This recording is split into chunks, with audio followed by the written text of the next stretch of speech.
A muster station. Muster station is a designated area on a ship where crew and passengers assemble during emergencies.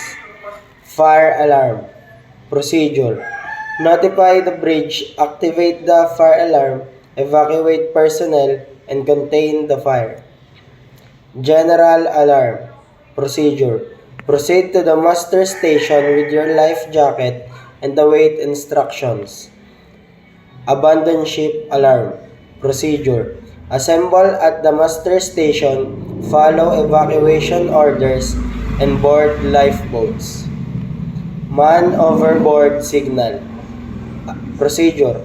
Alert the bridge, throw a flotation device, and deploy rescue operations. CO2 alarm or carbon dioxide alarm. Procedure. Evacuate the area, seal doors, and ensure no one remains inside. Engineer's call. Procedure.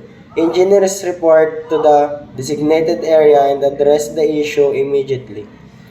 Cargo hold flooding procedure. Notify the bridge, isolate the area, and use pumps to remove water. Pollution prevention procedure. Stop operations, contain spills, and report to the authorities as per regulations. Engine room flooding procedure.